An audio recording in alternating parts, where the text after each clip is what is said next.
Marcus Chen stared at his computer screen. The numbers on the monitor glowed bright in the dark room. It was 3 in the morning, but Marcus did not care about time anymore. He had not slept for 3 days straight.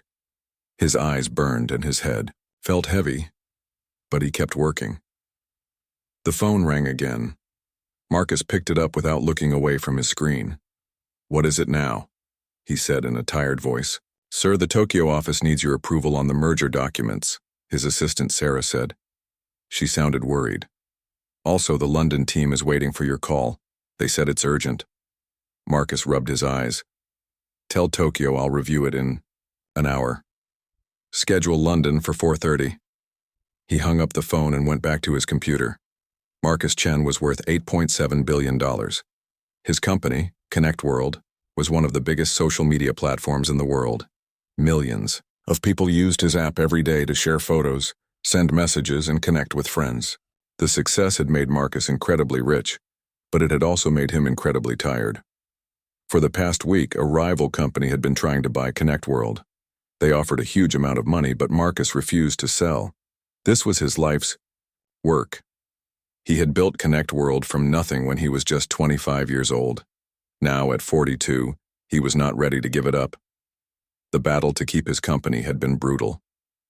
Marcus worked day and night, making phone calls, attending meetings, and reviewing legal documents. He barely ate anything except energy bars and coffee. He had not left his penthouse office in Manhattan for 4 days. Marcus looked around his huge apartment. The walls were covered with awards and photos of him with famous people. Expensive. Paintings hung everywhere. Through the floor-to-ceiling windows, he could see the lights of New York City below. But despite all his wealth and success, Marcus felt completely alone. His phone buzzed with another message, then another, and another. Marcus felt his chest getting tight. His heart was beating too fast. He tried to take a deep breath, but it felt like someone was squeezing his lungs. Marcus stood up from his desk, but the room started spinning. He grabbed the edge of his chair to steady himself. His vision became blurry and sweat poured down his face even though the room was cool. "I just need some water," Marcus said to himself. He walked toward the kitchen, but his legs felt weak. Each step was harder than the last. His heart was now pounding so hard he could hear it in his ears. Marcus reached for a glass from the cabinet, but his hand was shaking so much he could not hold it properly. The glass fell to the floor and shattered into pieces. The sound echoed through the empty apartment. Marcus tried to call for help, but no words came out of his mouth. His chest felt like it was on fire. The pain shot down his left arm. He knew something was very wrong. He fumbled for his phone and tried to dial 911, but his fingers would not work properly. The phone slipped from his hand and fell to the floor, next to the broken glass. Marcus reached for it, but suddenly everything went black. Marcus collapsed on the cold marble floor of his kitchen. His body lay still among the pieces of broken glass. The phone screen glowed next to him, showing dozens of missed calls and unread messages. But Marcus could not see them anymore. Hours passed. The sun began to rise over New York City, painting the sky pink and orange. The beautiful morning light streamed through the windows of Marcus's penthouse, but he remained unconscious on the floor. At 9 in the morning, Sarah arrived for work. She had a key to Marcus's apartment because she often needed to bring him documents. She called out when she entered, but got no answer. "Mr. Chen, are you here?" Sarah walked through the apartment looking for her boss. When she reached the kitchen, she screamed. Marcus was lying on the floor, pale and barely breathing. Sarah immediately called 911. "I need an ambulance right away," she shouted into the phone. "My boss collapsed. He's not responding." The paramedics arrived within minutes. They checked Marcus's pulse and blood pressure. "His heart rate is very irregular," one of them said. "We need to get him to the hospital immediately." They put Marcus on a stretcher and rushed him to Mount Sinai Hospital. In the ambulance, the paramedics worked to stabilize him. His blood pressure was dangerously low and his heart was beating in an abnormal rhythm. At the hospital, doctors ran many tests. They discovered that Marcus had suffered from severe exhaustion and stress-induced cardiac arrhythmia. His heart was not beating properly because his body had been under extreme stress for too long. Dr. Williams, the cardiologist, explained to Sarah what had happened. Mr. Chen's body basically shut down from overwork and stress. He hasn't been eating properly, sleeping enough, or taking care of his health. His heart couldn't handle the pressure anymore. Sarah felt terrible. She had watched Marcus work himself to death, but she did not know how to stop him. "Will he be okay?" she asked. "He's stable now," Dr. Williams said. "But if he continues living this way, his body won't survive much longer. He needs complete rest and major changes in his lifestyle." Marcus woke up 2 days later in a private hospital room. He was confused and weak. Tubes and wires were attached to his body and machines beeped around him. For a moment he did not remember what had happened. Then reality hit him. He had collapsed. His body had given up on him. Despite all his money and success, he had ended up alone on a hospital bed, fighting for his life. Marcus looked out the window at the city below. He had spent his entire adult life building his empire, but what did he have to show for it besides money? He had no close friends, no family who cared about him, and no real happiness. For the first time in years, Marcus Chen felt afraid. Not afraid of losing money or business deals, but afraid of losing his life. He realized that all his wealth meant nothing if he died alone and empty inside. The machines continued to beep steadily, monitoring his weak heart. Marcus closed his eyes and wondered if it was too late to change his life. Marcus had been in the hospital for 5 days when he met the woman who would change his life forever. He was sitting up in his bed, frustrated and bored, when she walked into his room. "Good morning, Mr. Chen. I'm Dr. Elena Vasquez," she said, with a warm smile. "I'll be taking care of you while Dr. Williams is away." Marcus looked up from his laptop. He had been trying to work from his hospital bed, despite the doctors telling him to rest. Elena was different from the other doctors he had met. She was about 35 years old, with kind brown eyes and long dark hair pulled back in a simple ponytail. She wore no makeup and had a calm, peaceful way about her. "Another doctor?" Marcus said with annoyance.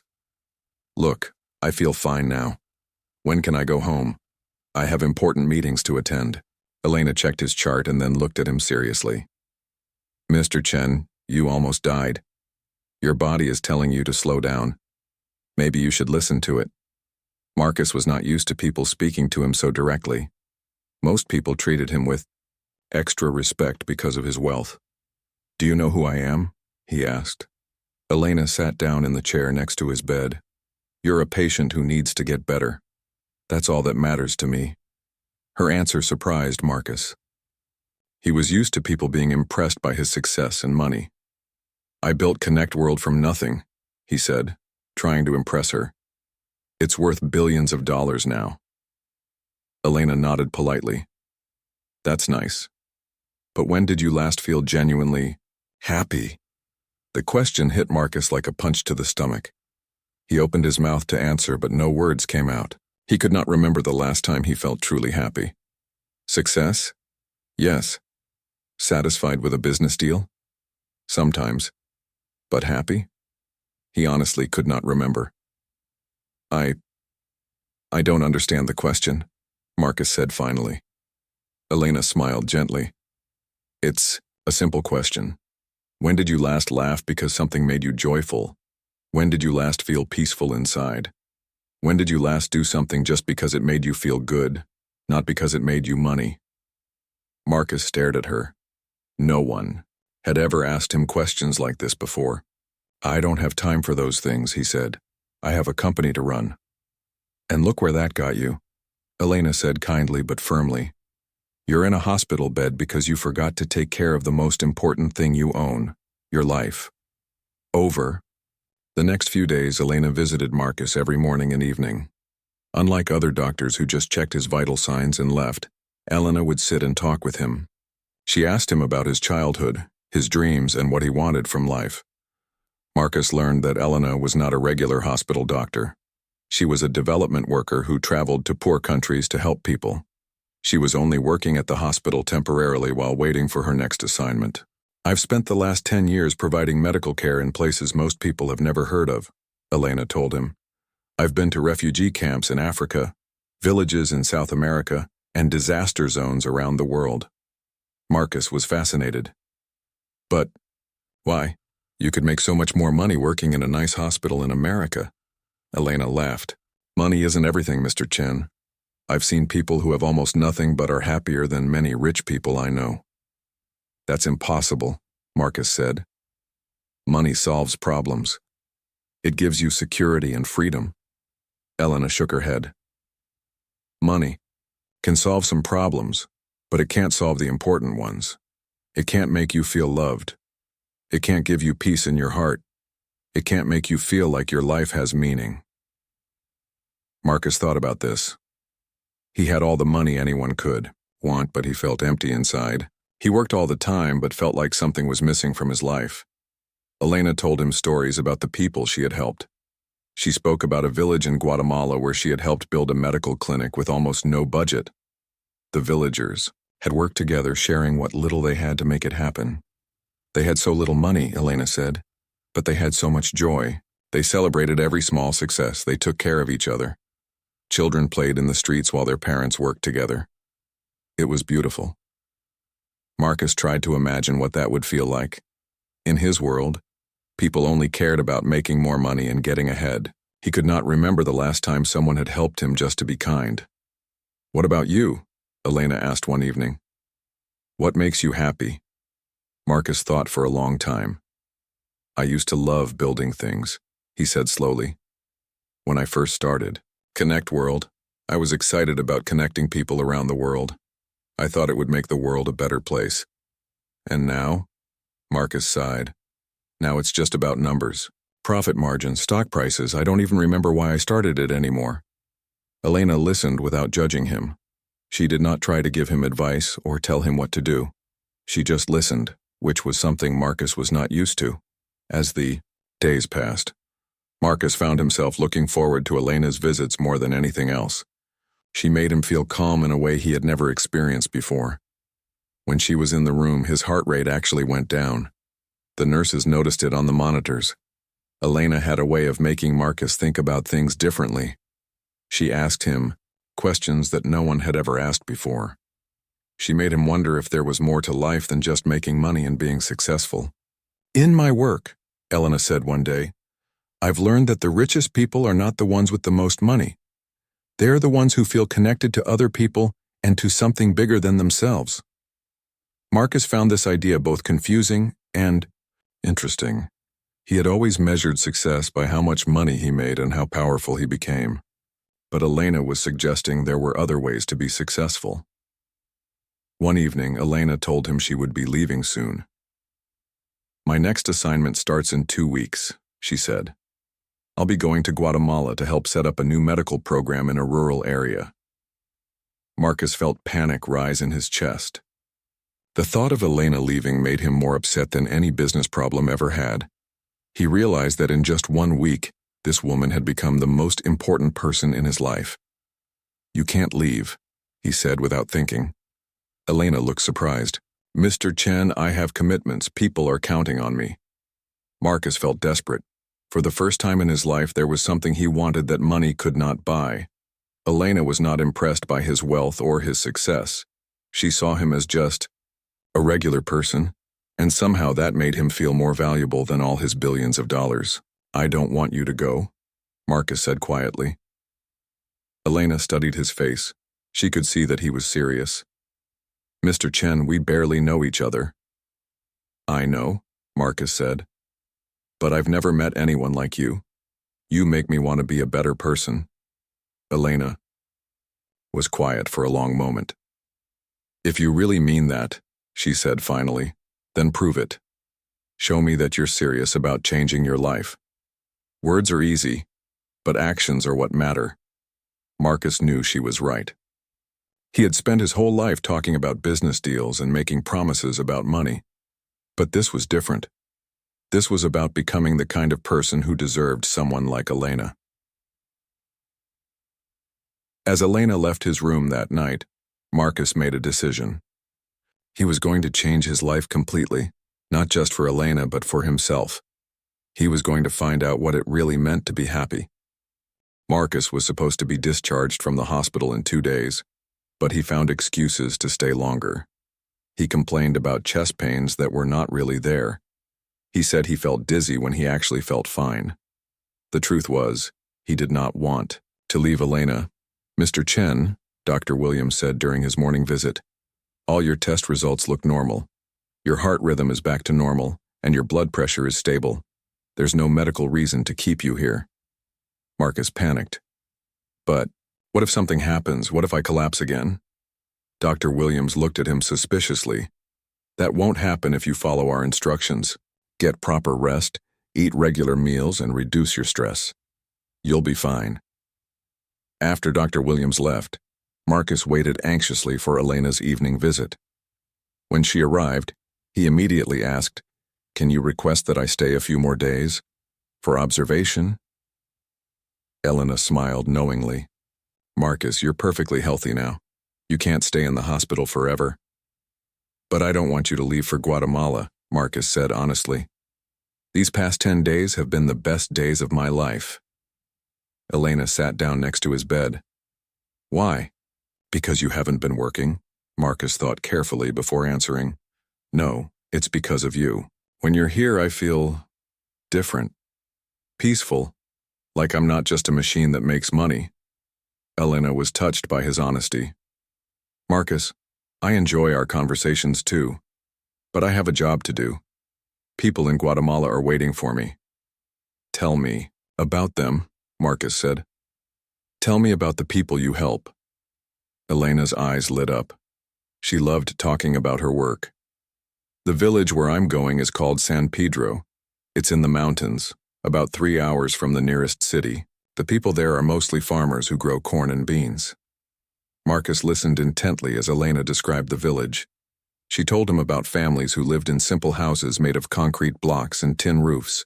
She explained how children had to walk miles to get to school, and how the nearest hospital was too far away when people got sick. "They don't have much money," Elena said, "but they have something I rarely see in wealthy places. They truly care about each other. When one family has problems, the whole village helps." Marcus found this hard to believe. "But how do they survive? Without money? How do they handle emergencies?" Elena smiled. "They handle emergencies by working together. Last year, a storm destroyed several houses. Instead of waiting for government help or insurance money, the whole village came together to rebuild. Men provided labor, women cooked food for the workers, and children helped carry materials." "That sounds nice," Marcus said. "But what if someone gets seriously sick? What if they need expensive medicine or surgery?" Elena's expression became sad. "That's the hardest part of my job. Sometimes people die from diseases that could easily be cured with the right medicine or equipment. That's why I do this work. I want to help bridge that gap." Marcus was quiet for a long time. He was thinking about Elena's description of the village. These people had almost no money, but they sounded happier than anyone he knew in New York.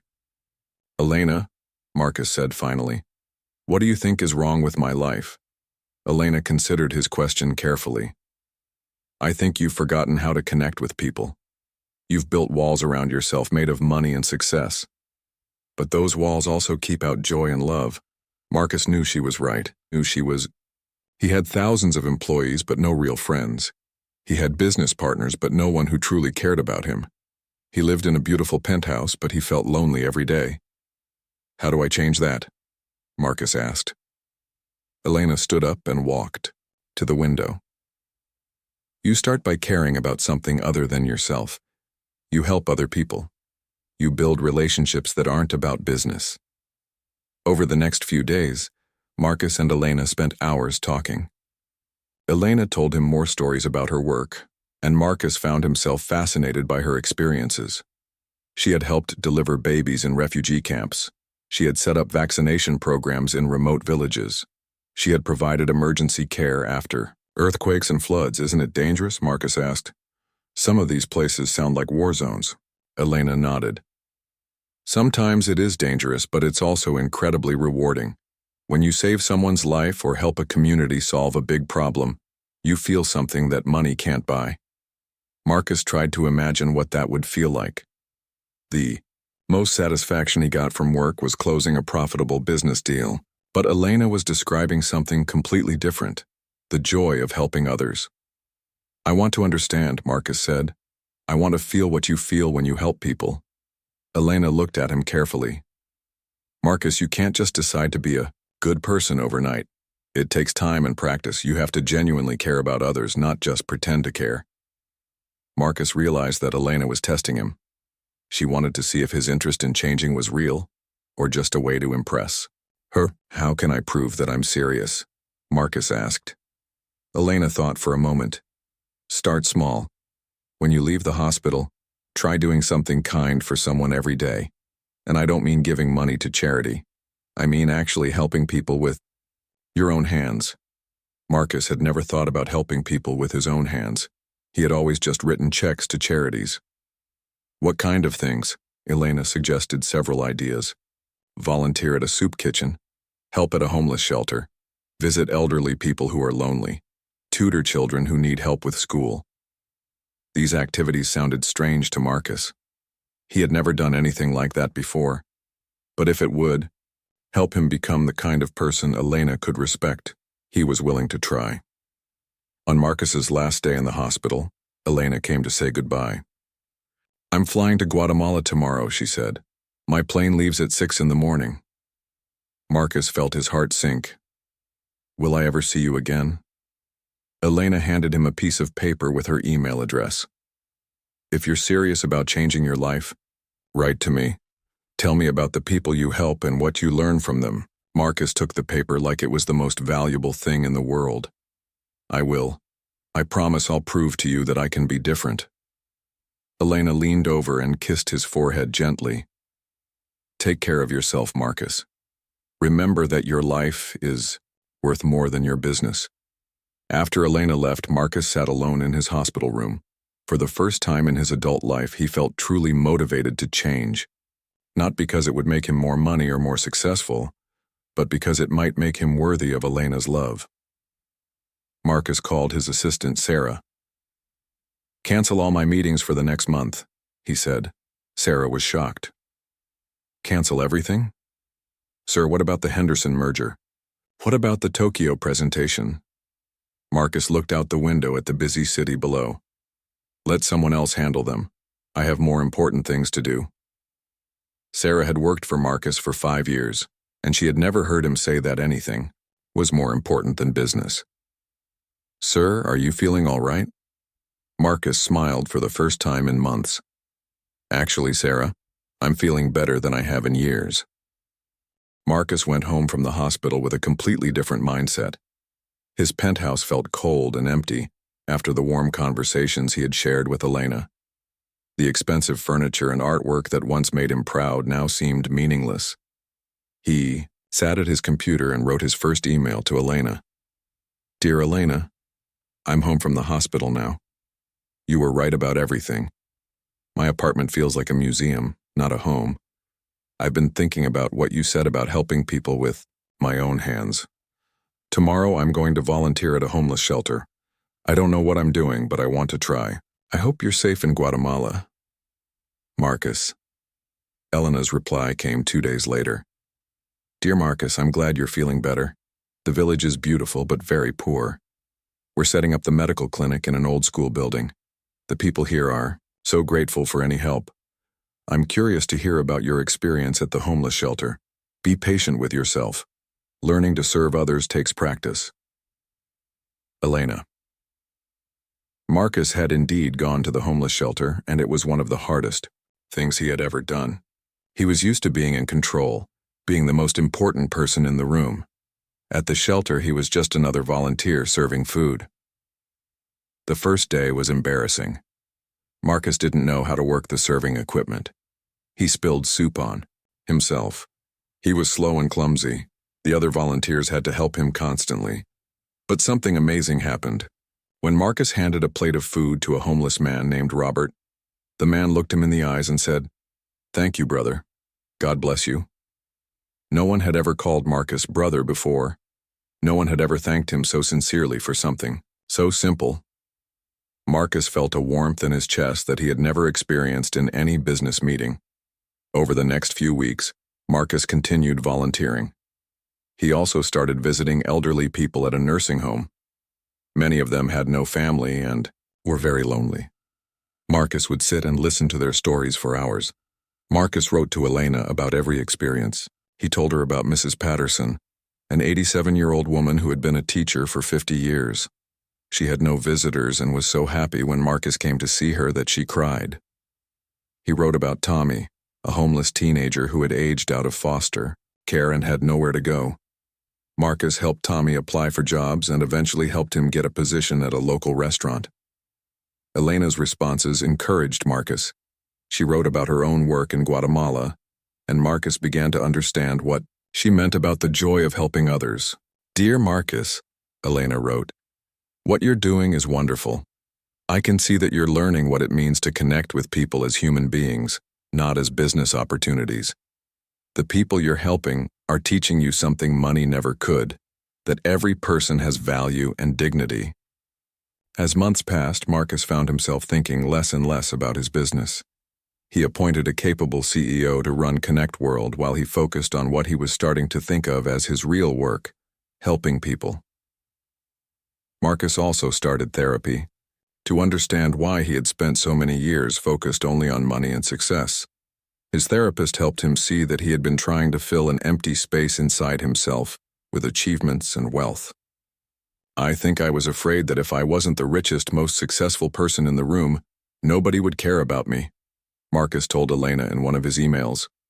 Elena's reply was gentle but honest. "Marcus, the people you're helping now don't care how much money you have. They care about your kindness and your time. That's the real you that I saw in the hospital." After 6 months of correspondence, Elena wrote something that made Marcus's heart race. "Dear Marcus, I've been watching your transformation through your letters. The person you're becoming is someone I would like to know better. I'll be returning to New York next month for a conference. Would you like to meet for dinner? Elena." Marcus was overjoyed. He immediately wrote back accepting her invitation. For the next month, he could barely concentrate on anything else. When Elena returned to New York, she was amazed by the change in Marcus. He had lost weight and looked healthier. More importantly, he seemed calmer and happier. His eyes, which had been hard and cold when she first met him, now showed warmth and kindness. They met at a small restaurant, not the expensive places Marcus used to frequent. Elena was impressed that Marcus chose somewhere simple and quiet where they could talk. "You look different," Elena said with a smile. "You look peaceful." Marcus felt nervous, like a teenager on his first date. "I feel different. The work you suggested has changed everything for me. I never knew that helping other people could make me feel so complete." They talked for hours about Marcus's volunteer work and Elena's experiences in Guatemala. Marcus was fascinated by Elena's stories about the village clinic and the people she had helped. "I want to do more," Marcus said. "I want to help in bigger ways, but I don't know how." Elena looked at him seriously. "Be careful, Marcus. Don't try to solve everything with money. Sometimes the most important help is just being present with people, listening to them, caring about them." Over the next few weeks, Marcus and Elena spent more and more time together. They visited the homeless shelter together, and Elena met some of the people Marcus had been helping. She could see that his care for them was genuine. Marcus also met Elena's friends, who were mostly other development workers and doctors. They were impressed by Marcus's transformation, though some were skeptical about whether it would last. "Rich people sometimes go through phases," Elena's friend Maria warned her. "They decide they want to help the world, but when it gets difficult, they go back to their old ways." Elena defended Marcus, but privately she wondered if Maria was right. Could someone really change so completely? One evening, as Marcus and Elena walked through Central Park, Marcus stopped suddenly. "Elena, I need to tell you something," he said. "I think I'm falling in love with you." Elena had been expecting this moment, but it still took her breath away. "Marcus, I know we're very different," Marcus continued. "I know I'm still learning how to be the kind of person you could care about, but these past months with you have been the happiest of my life." Elena looked into his eyes. She could see that he was sincere. The cold, calculating businessman she had met in the hospital was gone. This Marcus was vulnerable, caring, and real. "I care about you too," Elena said softly. But I need to be sure that this change in you is permanent. I've seen what happens to people who get caught up in the pursuit of wealth and power. I can't risk my heart on someone who might go back to that life. Marcus took her hands in his. I will never go back to that life. I promise you. The person I was before almost died. I don't want to be that person anymore. Elena wanted to believe him. She had fallen in love with the man Marcus was becoming, but she had worked in many places where wealthy people made promises they couldn't keep. If you're serious about us having a future together, Elena said, then I need you to prove that your transformation is real. I need to see that you can make sacrifices for what you believe in. Marcus was willing to do anything. Tell me what you need me to prove, Elena thought carefully. Come with me to Guatemala. Leave your comfortable life in New York and work alongside the people in my village. If you can do that, if you can be happy living simply and serving others, then I'll know your change is real. Marcus didn't hesitate. When do we leave?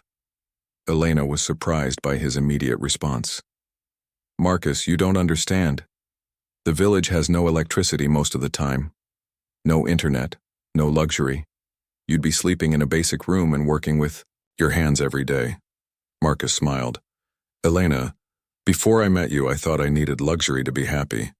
Now I know I just need to be doing something meaningful. If helping your village is meaningful to you, then it's meaningful to me. Elena felt her last defenses melting away. This was exactly what she had hoped to hear, but she was still scared to trust completely.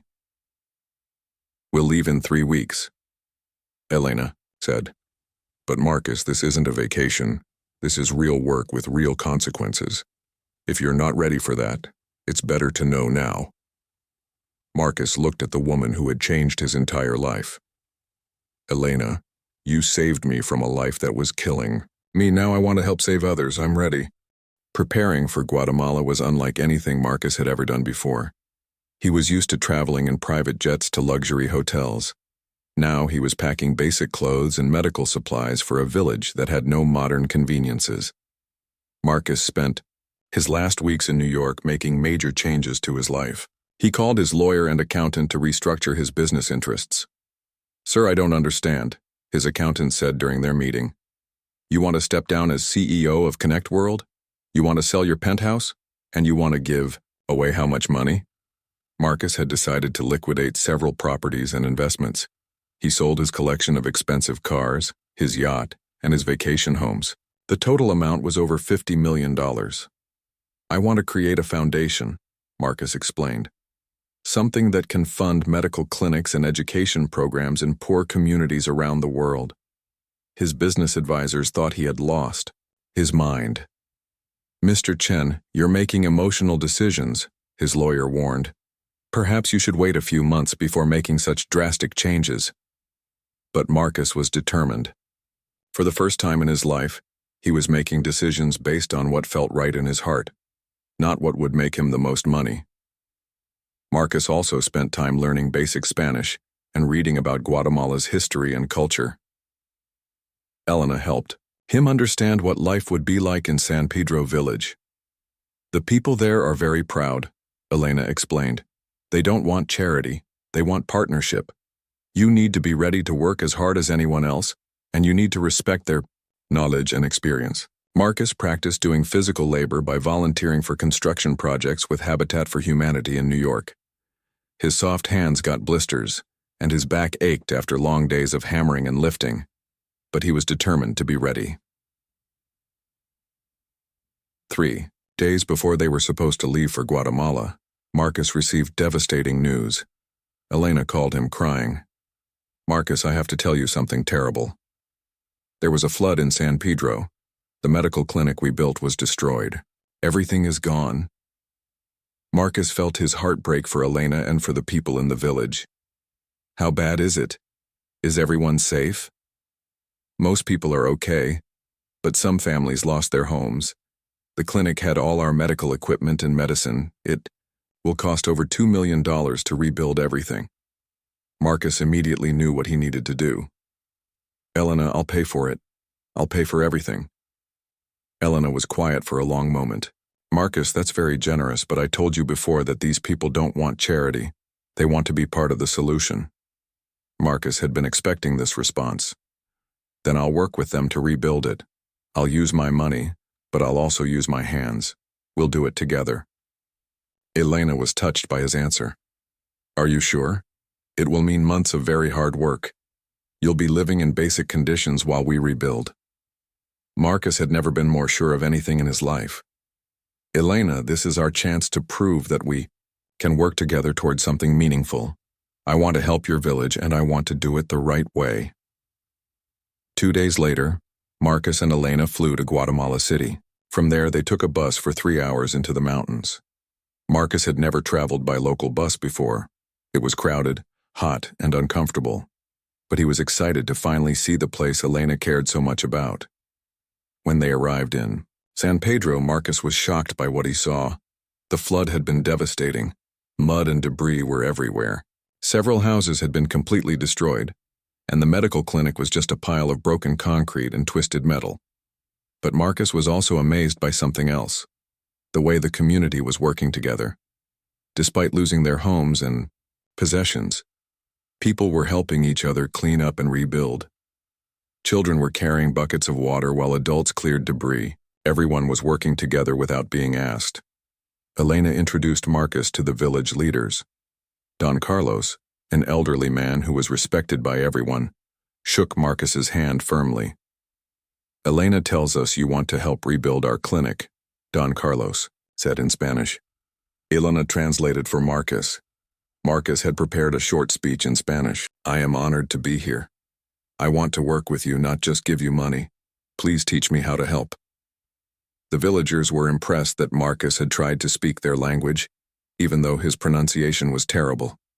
Don Carlos smiled and patted Marcus on the shoulder.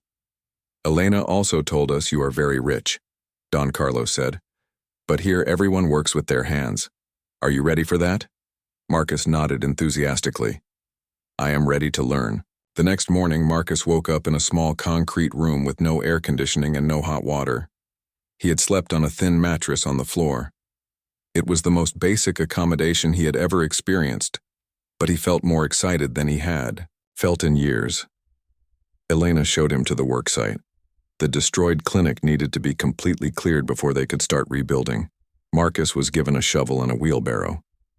Your job is to load broken concrete into the wheelbarrow and take it to the dump site, Elena explained.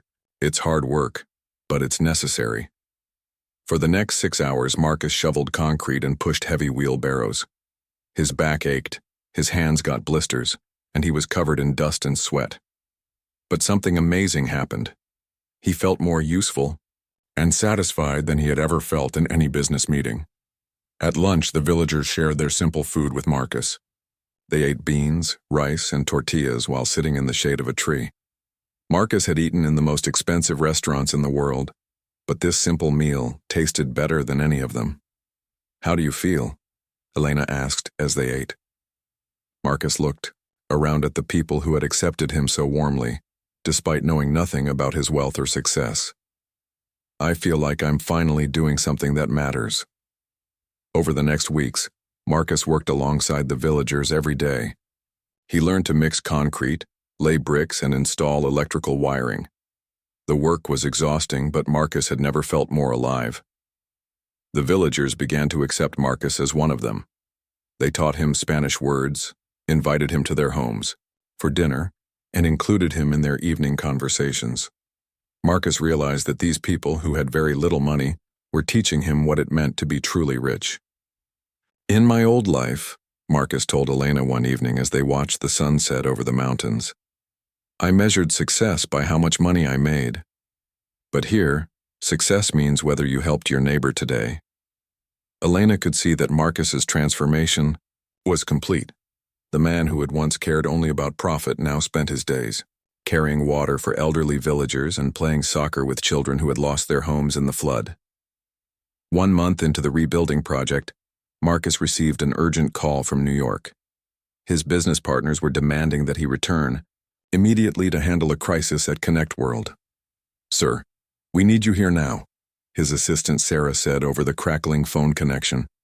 "The board is threatening to remove you as chairman if you don't come back." Marcus looked around at the half-built clinic and the people who were counting on him to help finish it.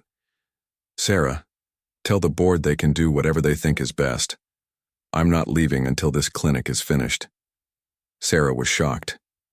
"Sir, this could cost you control of your own company." Marcus smiled as he watched a group of children playing near the construction site. "Sarah, I've learned that there are more important things than controlling a company." When Marcus hung up the phone, Elena was looking at him with amazement. "Marcus, did you just choose this village over your billion-dollar business?" Marcus put his arm around Elena's shoulders. "I chose a life with meaning over a life with money, and I chose you over everything else." Elena felt tears in her eyes. This was the final proof she needed that Marcus's change was real and permanent. He had just given up everything he used to care about for the people and the woman he now loved. The medical clinic was nearly finished when Elena received devastating news that would test Marcus's commitment in ways neither of them expected. Elena was checking her email on the village's only computer when she suddenly gasped. Marcus looked up from where he was helping install the clinic's new roof. "What's wrong?" Marcus asked, climbing down from the ladder. Elena's face was pale. "It's my brother Carlos. He's been arrested in Venezuela." Marcus knew that Elena's family had fled Venezuela years ago because of the political situation. Elena rarely talked about it, but Marcus knew it was painful for her. "What happened?" Marcus asked gently.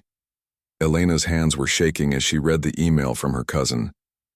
"Carlos went back to Venezuela last month to help organize medical supplies for hospitals. The government accused him of being a political activist. They arrested him 3 days ago." Marcus put his arms around Elena as she started to cry. "What can we do to help him?" Elena wiped her tears. "I don't know. My cousin says the government is holding him in a prison outside Caracas. They won't let family visit him and they won't say what the charges are." Marcus felt helpless. He was used to solving problems with money or business connections, but this was different. This was about a government that didn't care about money or negotiations. Over the next few days, Elena was too worried about Carlos to focus on the clinic work. She barely ate and couldn't sleep. Marcus watched her suffer and felt desperate to help. "Elena, let me try to help," Marcus said one evening. "I have connections. I know people who work with international human rights organizations." Elena shook her head sadly. "Marcus, this isn't like your business world. The Venezuelan government doesn't care about international pressure. They do whatever they want." Marcus made phone calls anyway. He contacted lawyers who specialized in international human rights cases. He called officials at the United Nations. He even tried to reach people in the U.S. State Department. But everyone told him the same thing. There was very little they could do for someone arrested in Venezuela on political charges. 2 weeks passed with no news about Carlos. Elena was becoming more and more depressed. Marcus could see that she was losing hope.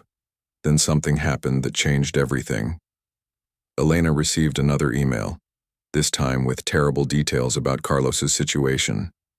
According to other prisoners who had been released, Carlos was being tortured for information about opposition groups. Elena broke down completely when she read this news. Marcus held her while she sobbed. "They're hurting him because of his political beliefs," Elena cried. "Carlos never even was involved in politics. He just wanted to help sick people." Marcus felt rage building inside him. How could anyone hurt someone as good as Carlos? How could a government torture people for trying to help others? That night, Marcus couldn't sleep. He walked outside the small house where he and Elena were staying and looked up at the stars. He thought about Carlos suffering in a Venezuelan prison while Marcus was safe in Guatemala. Suddenly, Marcus realized something that made him feel sick to his stomach. He remembered a conversation from years ago with his technology team at Connect World. They had mentioned that government agencies sometimes use their platform to track people. Marcus had never paid much attention to these conversations because he was only interested in making money. But now he wondered, could Connect World have been used to track people like Carlos? The next morning, Marcus made a difficult phone call to his former chief technology officer in New York. Tom, I need to ask you something, and I need you to be completely honest with me, Marcus said. Has Connect World ever provided user data to foreign governments? There was a long pause. Marcus, why are you asking about this now? Just answer. The question, Tom. It's important. Tom sighed. Marcus, you knew about this. We discussed it in several board meetings. We have data sharing agreements with several governments, including some in South America. Marcus felt like he had been punched in the stomach. What kind of data do we share? Location data, message content, user connections, whatever the government requests. It's all legal according to the agreements we signed. Marcus's hands were shaking. Tom, does that include Venezuela? Yes, Venezuela has been one of our biggest government clients for the past 3 years. They pay us millions of dollars for access to user data. Marcus hung up the phone and ran to the bathroom where he vomited. His own company, the platform he had built to connect people, was being used by dictatorships to hunt down and arrest innocent people like Carlos. Marcus realized that Carlos might have been arrested because of information the Venezuelan government got from Connect World. Elena's brother might be suffering because of Marcus's business decisions. For hours, Marcus sat alone, trying to decide what to do. Should he tell Elena? Would she ever forgive him if she knew that his company might be responsible for Carlos's arrest? Finally, Marcus knew he had to be honest. He found Elena helping to paint the inside of the new clinic. Elena, I need to tell you something terrible, Marcus said. It's about Carlos and my company. Elena looked up from her painting. What do you mean? Marcus took a deep breath. Connect World has been selling user data to the Venezuelan government. They use our platform to track people who oppose them. Carlos might have been arrested because of information from my company. Elena dropped her paintbrush. Paint splattered on the floor as she stared at Marcus in shock. What are you saying? Elena whispered. Marcus told her everything Tom had revealed. He explained how Connect World had been profiting from data sharing agreements with authoritarian governments around the world. Elena's face went through a series of emotions. Shock, disbelief, anger, and finally deep hurt.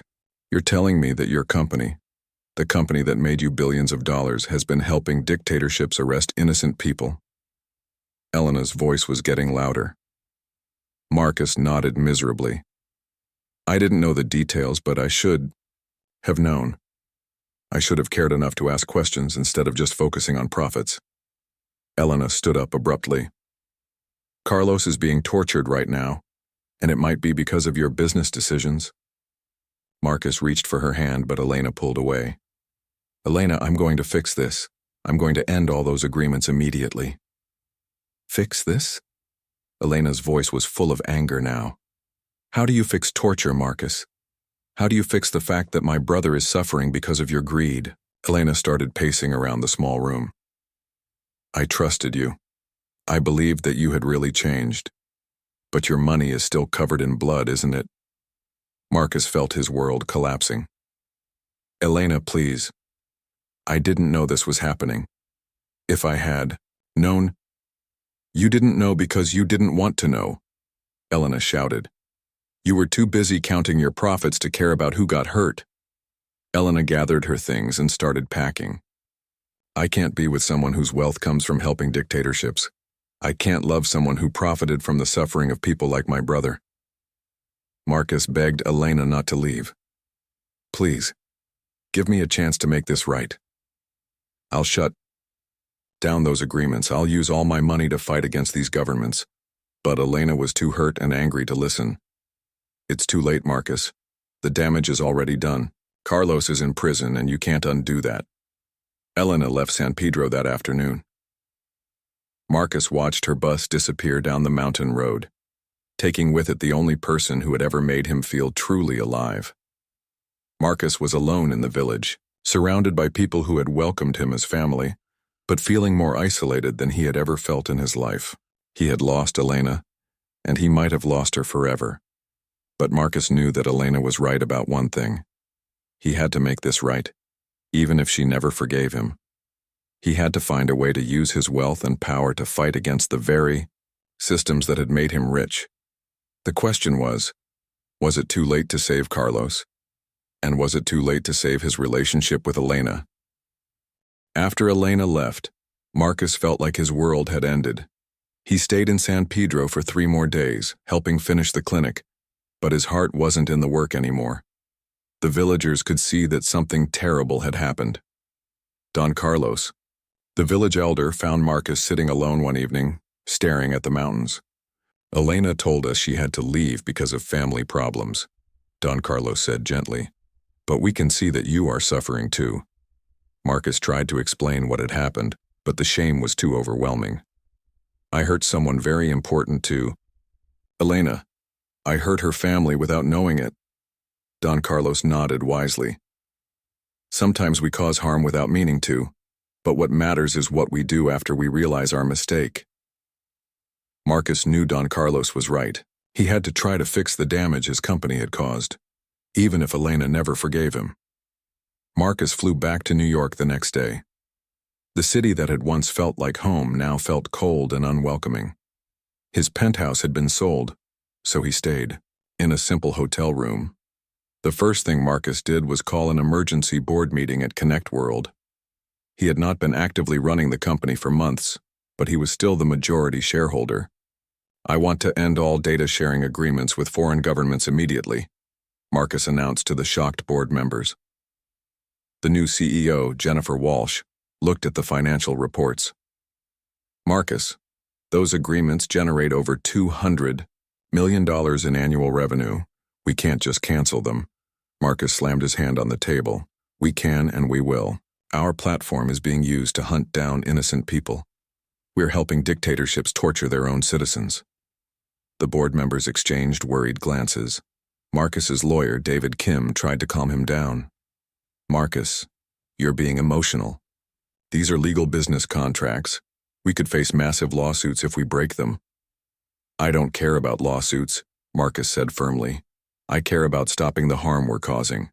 Jennifer, I want you to draft termination letters for every single government data contract we have. Jennifer shook her head. Marcus, I can't do that. It would destroy the company's profitability. The shareholders would revolt. Marcus realized that his board was never going to support his decision. They cared more about money than about human rights. Fine, Marcus said. Then I'll buy back enough shares to have complete control of the company. This announcement caused chaos in the boardroom. David Kim quickly calculated the numbers. Marcus, that would cost you almost $4 billion. You'd have to liquidate most of your other investments. Marcus didn't hesitate. Do it. I want controlling interest within 30 days. Over the next month, Marcus sold almost everything he owned. He liquidated his remaining real estate holdings, his stock portfolio, and his investments in other companies. The financial media called it the most dramatic wealth reduction in business history. Marcus used the money to buy back Connect World shares from other investors. When he had gained controlling interest, he immediately implemented his changes. First, he terminated all data sharing agreements with authoritarian governments. Then he implemented the strongest privacy protections in the tech industry. Users now had complete control over their data, and no government could access it without a court order from a democratic country. These changes cost Connect World hundreds of millions of dollars in lost revenue. The company's stock price crashed, and Marcus lost even more money. But Marcus wasn't finished. He used his remaining wealth to create a human rights foundation. The foundation's first mission was to help people who had been imprisoned by authoritarian governments. People like Carlos. Marcus hired the best international lawyers money could buy. He worked with human rights organizations to document cases of people who had been arrested using social media data. He lobbied governments around the world to pressure Venezuela to release political prisoners. For 6 months, Marcus worked 18 hours a day on these efforts. He barely slept or ate. His old obsessive behavior had returned, but now it was focused on helping people instead of making money. Finally, Marcus's efforts began to show results. An international human rights organization managed to get access to Carlos in prison. They confirmed that he was still alive, but he had been badly beaten and was in poor health. Marcus coordinated with several other organizations to put pressure on the Venezuelan government. They organized protests, media campaigns, and diplomatic pressure from multiple countries. After 8 months of imprisonment, Carlos was finally released as part of a prisoner exchange. He was flown to Colombia, where Elena was waiting for him. Marcus received the news through his lawyers. Carlos was free, but he was traumatized and needed extensive medical care. Elena was with him in a hospital in Bogotá. Marcus wanted desperately to see Elena and make sure Carlos was okay. But he knew that Elena probably never wanted to see him again. Instead, Marcus sent a letter through his lawyers. Dear Elena, I know. You may never forgive me, but I wanted you to know that Carlos is free partly because of the pressure campaign we organized. I have changed Connect World completely. We no longer share data with any authoritarian governments. I have also created a foundation to help other people in Carlos's situation. I know this doesn't undo the harm my company caused, but I hope it prevents future harm. I think about you every day and I pray that Carlos recovers completely. If you ever want to see me again, I will be here. But I understand if you don't. Marcus. Elena read the letter while sitting next to Carlos's hospital bed. Carlos was physically recovering, but the psychological trauma would take much longer to heal. Who is this Marcus? Carlos asked weakly. He knew that Elena had been in love with someone, but he didn't know the whole story. Elena told Carlos about meeting Marcus in the hospital, about their time in Guatemala, and about discovering that his company had contributed to Carlos's arrest. Carlos listened quietly. When Elena finished, he was silent for a long time. Elena, Carlos said finally, this man gave up billions of dollars to try to save me. Elena nodded. He changed his entire company and lost most of his wealth fighting for your freedom. Carlos struggled to sit up in his hospital bed. Sister, I was tortured for months. But this man, he tortured himself for almost a year trying to fix his mistake. Elena looked surprised. What do you mean? Carlos took his sister's hand. Elena, I can forgive someone who made a mistake and then sacrificed everything to fix it. The question is, can you? Elena realized that Carlos was right. Marcus had not just apologized for his company's role in Carlos's imprisonment. He had given up his wealth and his business success to try to make things right. But Elena was still hurt and angry. She had trusted Marcus completely, and the discovery about his company had felt like a betrayal. I don't know if I can trust him again, Elena told Carlos honestly. Carlos squeezed her hand. Elena, you told me that this man changed his entire life for you. Now he has changed his entire business for me. Maybe it's time to give him another chance. Elena sat by Carlos's bedside for hours, thinking about Marcus and everything they had been through together. She remembered the selfish billionaire she had met in the hospital, and she thought about the man who had worked with his hands to rebuild a clinic in Guatemala. She also thought about the letter Marcus had sent. He hadn't asked for forgiveness or tried to make excuses. He had simply told her what he had done to try to make things right. Finally, Elena made a decision that would determine both of their futures. Marcus was in his small New York apartment when he received Elena's email. He had sold his penthouse and was now living in a simple one-bedroom place. The email had no subject line, and Marcus was afraid to open it. Marcus, I am writing this letter from Carlos's hospital room in Bogotá. He is recovering well, both physically and emotionally. The doctors say he will be able to travel soon. Marcus felt relief wash over him. Carlos was going to be okay. I have been thinking about everything that happened between us. I was angry and hurt when I learned about your company's role in Carlos's arrest. I felt betrayed because I had trusted you completely. Marcus's heart sank. Glenna was going to tell him that she could never forgive him, but Carlos has helped me understand something important. He told me that people should be judged not just by their mistakes, but by what they do to fix those mistakes. You gave up your wealth and risked your business to help free my brother. You changed your entire company to protect other people's privacy and safety. Marcus continued reading with growing hope. I want to see you again, Marcus. But I need to know that the changes you made are permanent. I need to know that you will never again put profit above human welfare. Can you meet us in Colombia? Carlos wants to thank you personally. Marcus immediately booked a flight to Bogota. For the first time in months, he felt genuine hope. When Marcus arrived at the hospital, he was nervous about meeting Carlos. How? Do you face someone who suffered because of your business decisions? Elena met Marcus in the hospital lobby. She looked tired but relieved. When she saw Marcus, she didn't run into his arms like in a movie. Instead, she studied his face carefully. You look different, Elena said. Older, more serious. Marcus nodded. I feel different. The past year has been the hardest of my life, but also the most important. Elena led Marcus to Carlos's room.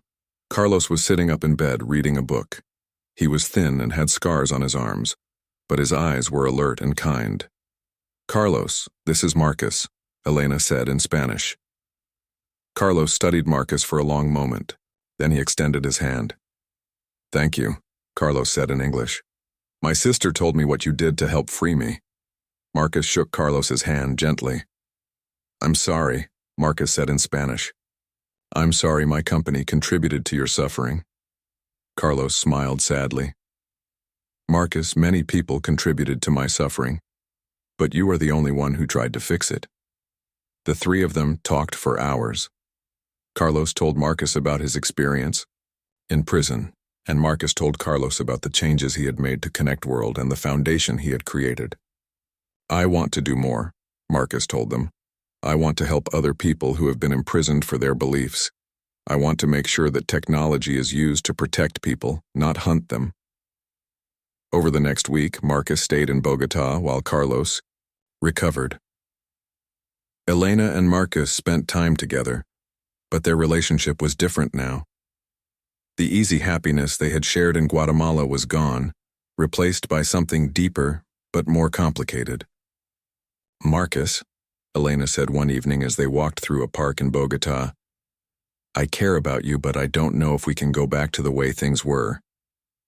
Marcus had been expecting this. Elena, I understand. I know that trust is something that has to be rebuilt slowly. Elena stopped walking and turned to face him. It's not just about trust. It's about values. When I fell in love with you, I thought you had completely changed from the person you used to be. But the discovery about your company showed me that part of your old life was still there. Marcus knew she was right. Elena, I thought I had changed completely, but I hadn't asked the hard questions about my business. I was still benefiting from systems that hurt people. Elena appreciated his honesty. So what happens now? Marcus had been thinking about this question for months. I want to spend the rest of my life making sure that technology is used to help people, not harm them. Whether we're together or not, that's what I'm going to do. Elena could see that Marcus was sincere, but she needed more than sincerity. She needed proof that his transformation was complete and permanent. Marcus, I want to make you an offer, Elena said. Come work with me. Not as a wealthy donor, but as a partner. Help me build medical clinics and technology programs in poor communities. Show me that you can be happy living simply and serving others for the rest of your life. Marcus didn't hesitate. Yes. Absolutely yes. Elena smiled for the first time since she had learned about Connect World's data sharing agreements. It won't be easy. We'll be working in difficult places with very little money. You'll have to give up almost everything that used to define your success. Marcus looked at Elena and Carlos, two people who had dedicated their lives to helping others despite having very little money themselves. He thought about the villagers in San Pedro who had welcomed him as family. He thought about all the lonely years he had spent focused only on building wealth. Elena, I already gave up everything that used to define my success. Now I want to build a life defined by service and love. Over the next year, Marcus and Elena worked together in communities across South America. They used Marcus's remaining money to build clinics, schools, and technology centers. But more importantly, Marcus learned to work as an equal partner with local communities. In Peru, Marcus helped villagers build a water purification system. In Ecuador, he taught teenagers how to use computers for education. In Bolivia, he worked with Elena to provide medical care to mining families. Marcus discovered that he was happier doing this work than he had ever been as a billionaire. He woke up each morning excited about the people he would help and the problems he would solve. Elena watched Marcus's transformation with amazement.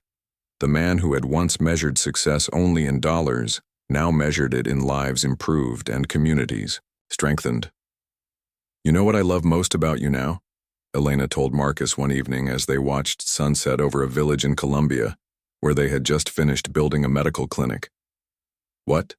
Marcus asked. "You're genuinely happy. Not successful happy, or wealthy happy, just happy." Marcus put his arm around Elena. "I'm happy because I'm finally living the right kind of life. A life with meaning."